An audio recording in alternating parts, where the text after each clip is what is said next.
Hello दोस्तों, कैसे हैं आप लोग? बढ़िया। गाइस, सुबह की मौसम है, सुबह की बेला है और अभी क्या है कि मैं सो कर उठा हूँ। तो जैसे ही मैंने विंडो ओपन किया, विंडो से सूरज की किरणें अंदर आ रही थी। तो मैंने देखा कि कहीं ना कहीं इसके ऊपर क्यों ना प्रिज्म की एक्सपेरिमेंट कर ली जाए कि प्रिज्म जो होते हैं क्या वो सच में सूरज की प्रकाश को 7 रंगों में बांट पाती है। तो मैंने क्या किया कि यहाँ पर प्रिज्म लिया है। यहाँ पर आप देख सकते हैं विंडो, और इस विंडो से यहाँ पर जो है वो बहुत अच्छे तरीके से धूप आ रही है। यहाँ पर जो है वो धूप आ रही है। तो मैंने सोचा क्या कि इस धूप के ऊपर क्यों ना एक एक्सपेरिमेंट कर लीजिए। तो चलिए मैं वो आपको दिखाता हूँ कि क्या इस प्रिज्म से जब सूरज की किरणें को पास आउट की जाती है, जब सूरज की किरणें को जब इस प्रिज्म से पास कराया जाता है, तो क्या सच में सूरज की किरणें जो होती है वो 7 रंग में विभाजित होती है या नहीं। चलिए आइए ट्राई करते हैं।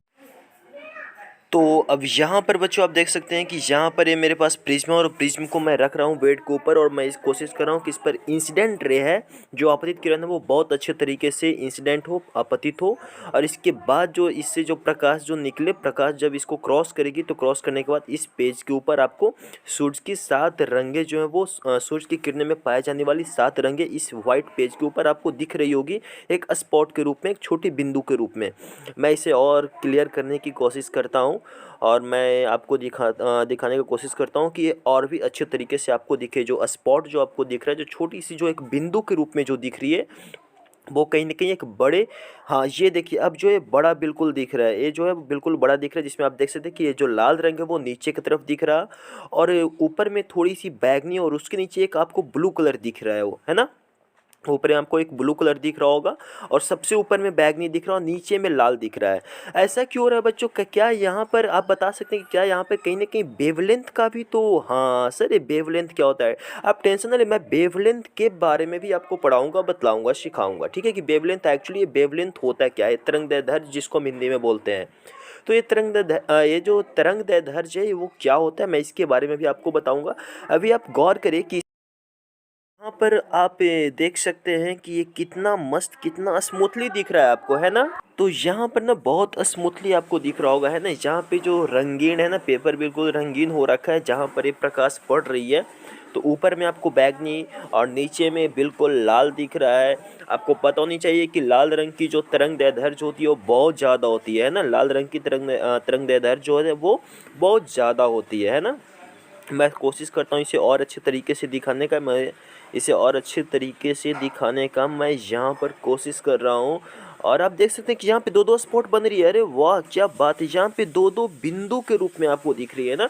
ये जो कलर जो है वो दो बिंदु के रूप में दिख रही है, दो दो स्पॉट बन रहे हैं। अच्छा बच्चों, यहाँ पर ये जो स्पॉट बनने का कारण क्या हो सकता है? आप थोड़ा इसके ऊपर ना रिसर्च करने की कोशिश करना, सोचना कि आखिर यहाँ पर जो दो स्पॉट्स जो बन रही थी अभी कुछ देर पहले, वो दो स्पॉट क्यों बन रही थी? यहाँ पर एक चीज़ और आप देख सकते हैं कि आप, अरे वाह क्या बात है, अब तो तीन तीन स्पॉट बनने लग गया। अरे वाह, अब जो है यहाँ पर तीन तीन स्पॉट्स बन रहे हैं ना, रंगीन तीन तीन स्पॉट्स बन रहे हैं, तीन तीन बिंदु बन रही है। तो कभी 2 बिंदु, कभी 3 बिंदु, ऐसा क्यों हो रहा है? इसके पीछे कारण क्या हो सकता है? आप जरा सोचो, आप जरा सोचो कि ऐसा कैसे, इस तरह से कैसे हो सकती है? और ये जो देख रहे हैं अब बिल्कुल आपको सिंगल बिंदु दिख रहा है। अच्छी चीज़, आप गौर से अगर आप देखें इस वीडियो में, अगर आप गौर से देखें तो कहीं ना कहीं, अरे ये देखिए, तो यहाँ पर देख सकते हैं कितने अच्छे तरीके से, कितने मस्त तरीके से स्पॉट बन रहा है। और ऊपर में आपको, अच्छा, यहाँ पर आप देख सकते हैं, यहाँ पर जो ग्रीन कलर है, हरा कलर, वो कितना डार्क आपको दिख रहा है ना, बहुत अच्छे तरीके से आपको दिख रहा होगा ग्रीन कलर। यानी कि जो डार्क कलर जो ग्रीन है वो बहुत अच्छे तरीके से दिख रहा है। अब आपको बताना है कि लाल में, हरा में और पीला में, बैंगनी में सबसे ज़्यादा वेवलेंथ किसका होता है और सबसे कम वेवलेंथ, यानी कि जिसको हम हिंदी में बोलते हैं तरंगदैर्ध्य। तो किसका तरंगदैर्ध्य सबसे ज़्यादा और किसका तरंगदैर्ध्य सबसे कम होता है, ये आपको बताना है बच्चों, ठीक है? ये आपको कमेंट करना है, ये आपको कमेंट में करना है। देखो, सुबह जैसे ही गुड मॉर्निंग नहीं होता यार, गुड मॉर्निंग का मतलब इतना अच्छा मॉर्निंग, इतना शुभ बेला होता है ना, ये गुड मॉर्निंग इतना अच्छा समय होता है ना। आप सुबह में देखो, सुबह सुबह उठकर कितना अच्छा एक्सपेरिमेंट कर दिए है ना।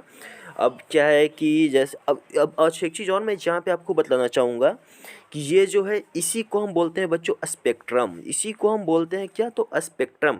और वास्तव में अगर देखी जाए तो लाइट की जो डिफिनीशन है, रियल में लाइट की डिफिनीशन यही है। क्योंकि होता है क्या कि सूर्य की किरणों से बहुत सारे रंग आ रहे होते हैं। जब सूर्य की किरण जब किसी वस्तु पर पड़ती है, आपतित होती है, तो उसमें बहुत सारे रंग होते हैं। अब होता है क्या कि जिस रंग को वो वस्तु आपके आंखों की तरफ परावर्तन करेगी, रिफ्लेक्ट करेगी, तो रिफ्लेक्शन के बाद, परावर्तन के बाद जब वो किरण आपके आंखों में जाती है, वो रंग आपके आंखों में जाती है और आप उस वस्तु को उसी रंग के रूप में देख पाते हो। जैसे मान लीजिए क्या आपने किसी वस्तु को देखा, वो आपको लाल रंग की दिखाई पड़ी, तो ऐसा क्यों? तो क्योंकि जब वो सूरज की किरणों में 7 रंग मिली हुई है, अब उसमें से वो लाल रंग उस वस्तु पर पड़ा और फिर वहाँ से लाल रंग वो रिफ्लेक्ट होकर जब सूरज की किरणें उस वस्तु पर पड़ी, तो लाल रंग लाल रंग रिफ्लेक्ट होकर आपकी आंखों तक गया और आप उसकी रंग जो है वो लाल के रूप में देख सके, लाल रंग के रूप में देख चुके, है ना। तो ये होती है कहानी, ये होता है पूरा प्रोसीजर, ये होती है पूरी तरह से कहानी, ठीक है।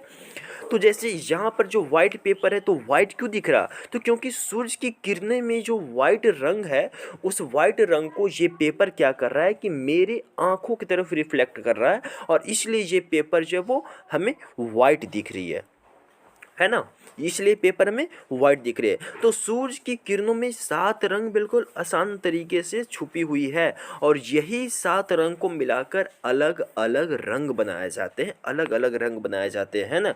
और उस 7 रंगों को देखने के लिए हम यहाँ पर प्रिज्म का इस्तेमाल कर रहे हैं कि जब वो सूरज की किरण प्रिज्म से पास हो रही है, और प्रिज्म से पास करने के बाद जब इसे वाइट पेपर के ऊपर हम देख रहे हैं, तो यहाँ पर उसका 7 की रंग जो है वो आसानी से दिख रहा है, 7 रंग जो है वो हमें आसानी से दिख रहा है, ठीक है। और तो और यहाँ पर देख सकते कितना स्मूथली से इसके बगल में आपको एक रे टाइप का दिख रहा होगा, वो इंद्रधनुष टाइप का इसके बगल में दिख रहा है। ये जो स्पॉट है इसके बगल में कभी कभी आपको इंद्रधनुष टाइप का दिख रहा है, दिख रहा है ना। कितना मस्त नज़ारा लग रहा है ना, वाओ। चलिए अब आपको लेके चलते हैं नेक्स्ट एक्सपेरिमेंट। अब हम मोबाइल के लाइट के ऊपर करके आपको दिखाते हैं ना, तो इसको मैं बंद करता हूँ, है ना। चलिए अब जो यहाँ पर बच्चों, अब हम मोबाइल के लाइट से एक्सपेरिमेंट करेंगे कि क्या जो मोबाइल के लाइट्स जो निकलती है, वाइट कलर की जो लाइट निकलती है, वो श्वेत रंग की जो प्रकाश निकलती है, क्या उससे भी कहीं ना कहीं इस तरह के रंग निकलते। तो यहाँ पे देखिए कि यहाँ पर मेरे पास मोबाइल है और वहाँ पर मैंने प्रिज्म को इस तरह से शिफ्ट किया है, और अब जो है आप देख सकते हैं कि किस तरह से यहाँ पर इंद्रधनुष बन रही है वाइट पेपर के ऊपर, है ना। वाइट पेपर के ऊपर किस तरह से इंद्रधनुष बना हुआ है। इंद्रधनुष में ऊपर में आपको लाल रंग दिख रहा है, और नीचे में जो है वो आपको क्या दिख रहा है, तो नीचे में आपको बैगनी कलर दिख रहा है ना। नीचे में आपको थोड़ा थोड़ा बैगनी कलर का दिख रहा है, और बीच में आपको कहीं ना कहीं हरा का भी मिक्सिंग दिख रहा होगा, और इसके साथ साथ येलो कलर का। मैं और इसको शिफ्ट करने की कोशिश करता हूँ। ये देखिए यहाँ पर भी बहुत अच्छे तरीके से दिख रहा है। तो यहाँ पे थोड़ा शैडो आ जा रही है ना वो फ़ोन की, यहाँ पर जो मैं मोबाइल होल्ड किया हूँ तो इसका थोड़ा शैडो आ जा रहा है। यहाँ पे देखिए आपको बिल्कुल कहीं ना कहीं आपको इंद्रधनुष की तरह दिख रहा है, बहुत अच्छे तरीके से, है ना। तो कहीं ना कहीं आप मोबाइल के लाइट से भी आप इसको इस एक्सपेरिमेंट को अपने घर पे कर सकते हैं। अगर प्रिज्म है तो आप इसे घर पर मोबाइल की लाइट से भी इस एक्सपेरिमेंट को कर सकते हैं। देखिए दीवार के ऊपर कितने अच्छे तरीके से बना हुआ है, और ये है पेज के ऊपर, है ना, वाइट पेज के ऊपर। तो बच्चों ये जो देखो फिजिक्स है कि आप कोई भी चीज़ उठाओ इसके ऊपर एक्सपेरिमेंट कर लो, है ना। फिजिक्स बहुत आसान तरीके से आप सीख सकते हो।